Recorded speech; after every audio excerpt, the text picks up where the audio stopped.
But let's go immediately to the phone lines. Jack in Langa, good morning. How are you doing? I'm fine, thanks. Yourself? Very good. You say you're a concerned Langa community member. What's your thoughts of this ongoing strike? Hey, it is not acceptable, even though some of their reasons are valid. But they should be thinking of us, in fact, because we are also suffering. And at first, it was something that we thought it was going to benefit everybody by them being cautioned, by them being all these things that they're complaining about. But it has been going far too long. And we are afraid now that we are not only losing school time, we are not only losing work time. There's more things that are happening that were not supposed to be happening.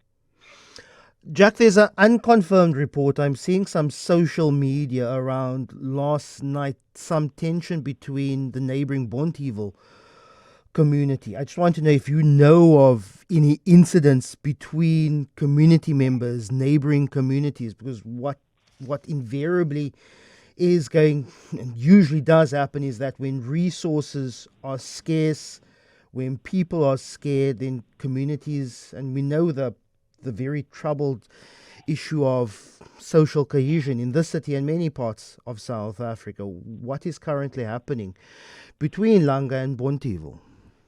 I think people are protecting their communities because as you can see that there's looting, there are criminal elements that have just involved themselves. So everyone now is not just about taxis. It's all about now looting and disrupting other people's lives. So each one has to protect. I think they're doing a great thing by protecting themselves against those who wants to use this strike for their own benefit in a wrong way. Jack, do you know if people, it's 14 minutes past 6 o'clock, people would usually be making their way or be on taxis this morning. People have not been reporting to work for all of this week, including a public holiday yesterday. Do you know if anyone is making their way to any form of alternative transport to get to work? Being scared made people not to take an alternative route or other means of transport because we've been warned that the guys are going to be out in the road as early as 4 o'clock. So everybody that will be seen walking, it will be assumed that he is going to be going to work and they might harm that person. So it's quiet outside. I don't see anybody going. I think people are really, really, really traumatized, afraid.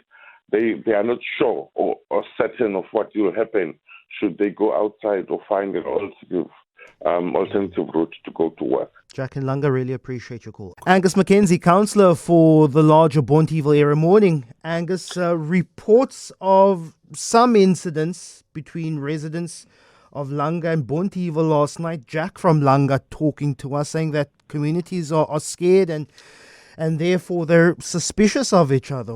What do we know happened? Last night we had an amazing prayer service in Bonteheuwel. We had a couple of hundred people there, and while that was taking place, the fire and the setting alight of vehicles and tires started taking place in Langa itself. This is near the taxi rank. While we immediately were able to deploy the law enforcement and Metro Police to the area, and subsequent to that, because these guys work like cat and mouse, so if the cops go in at Jackalsvlei entrance of Langa, they start up at Blue Gum side of Langa and they cross between.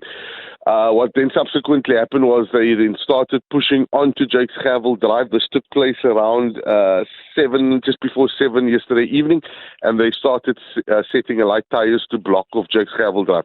There is and was never an issue of Langa versus Bonteheuwel or Bonteheuwel versus Langa. That is not the case. I think what did take place, because immediately after the service I joined the teams at the intersection, what did take place was that a lot of the Bonteheuwel residents that live on the periphery on that border stood hand in hand with law enforcement to ensure that road is not closed. And so that took place, but I think generally, and obviously, there's the overwhelming amount of people in Langa are being disadvantaged and are not in favor of the attacks that's taking place in Langa.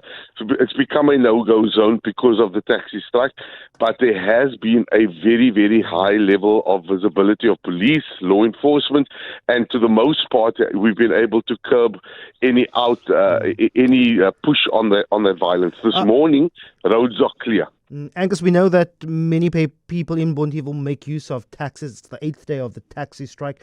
Are people making their way via any alternative transport, or is, like many parts of Cape Town, many people deciding to stay at home today?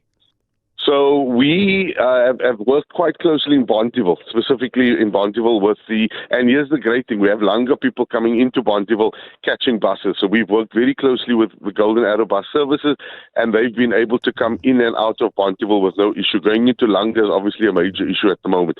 So a lot of people are making use of bus transport out to Bellville, out to the city, out to Century City. And then a lot of people are using alternative forms of transport, while many are staying at home as well. Angus Mckenzie is the councilor for the Bonteheuwel area.